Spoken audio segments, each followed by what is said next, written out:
बंगाल की खाड़ी पर चक्रवाती तूफान बन गया है और ये अनुमान है, आशंका है कि सीवियर साइक्लोन भी बनेगा। सीवियर साइक्लोन बनेगा तो दोस्तों इसके प्रभाव से जिस जगह पर ये लैंडफॉल करेगा वहां पर तूफानी रफ्तार की हवाएं चलेंगी। तकरीबन 100 या 110 किलोमीटर प्रति घंटे की रफ्तार से हवा का असर रहेगा, जिसके कारण तबाही मच सकती है। और अनुमान ये है कि ओडिशा के उत्तरी तटीय क्षेत्रों से ये लैंडफॉल करेगा और साथ ही साथ गंगीय पश्चिम बंगाल के क्षेत्रों से भी इसका लैंडफॉल होगा। यानी दो राज्यों को ये सीधे तौर पर लैंडफॉल के समय अफेक्ट करने वाला है, प्रभावित करने वाला है। इसके अलावा बाकी राज्यों की अगर हम बात करें तो आमतौर पर होता यह है कि कभी भी कोई सीवियर साइक्लोन बनता है तो उसका दायरा काफ़ी बड़ा होता है। तकरीबन 700-800 किलोमीटर दूर तक उसकी हवाएं चलती हैं। लेकिन उत्तर भारत के क्षेत्रों पर इसका असर नहीं पड़ेगा, मैदानी इलाकों पर या पर्वतीय क्षेत्रों पर। लेकिन मध्य भारत के क्षेत्रों पर, मध्य प्रदेश और ओडिशा के ऊपर, छत्तीसगढ़ के ऊपर असर पड़ेगा।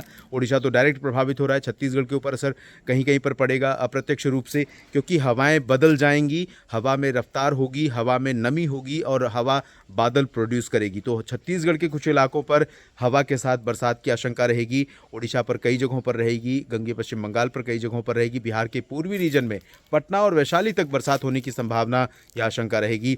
उत्तर प्रदेश के पूर्वी रीजन में कई जगहों पर रहेगी। फिलहाल अगले 24 घंटों में कुछ इलाकों पर असर पड़ेगा, उसके बाद धीरे धीरे 24 और 25 अक्टूबर के बीच में या 26 अक्टूबर के बीच में ये लखनऊ तक असर डालेगा हवा का रुख बदलाव करके।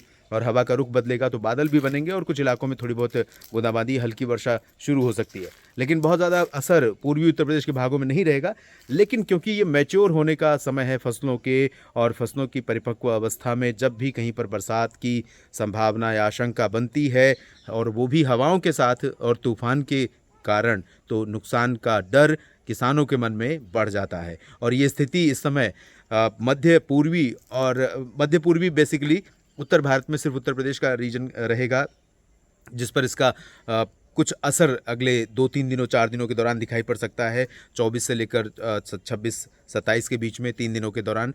और हालांकि बात वही है कि बहुत ज़्यादा असर उत्तर प्रदेश के पूर्वी रीजन पर नहीं पड़ने वाला है। लेकिन इसके बावजूद अगर ये 30 से 40 किलोमीटर प्रति घंटे की रफ्तार की हवा को भी यहाँ पर थ्रो कर पाया, आगे फेंक पाया ये साइक्लोन, क्योंकि आगे जब बढ़ता है साइक्लोन घड़ी की विपरीत दिशा में घूमते हुए, तो इसके प्रभाव से हवा बहुत तेज चलती है।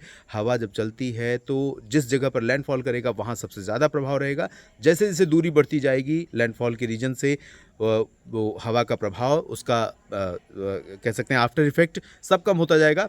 और जब ये लैंडफॉल करेगा उसके बाद कमज़ोर हो जाएगा आगे बढ़ने के दौरान। लेकिन इसके बावजूद आशंका कई राज्यों में, किसानों के मन में इस समय पैदा हो गई है। आप सभी सतर्क रहें, सुरक्षित रहें और अपनी फसलों को जितनी जल्दी हो सके, अगर आपने काटा है तो खेतों से खलिहान तक ले आए, खलिहान से सुरक्षित उसको घर पर पहुँचाएँ या सुरक्षित रखने का प्रबंध करें, ताकि किसी भी स्थिति में अगर बारिश बढ़ती भी है तो पूर्वी उत्तर प्रदेश, एटलीस्ट पूर्वी मध्य प्रदेश, एटलीस्ट छत्तीसगढ़, जहाँ पर सीधा प्रभाव इसका नहीं है, वहाँ पर फसलों को बचाया जा सके, ज़्यादा नुकसान ना हो।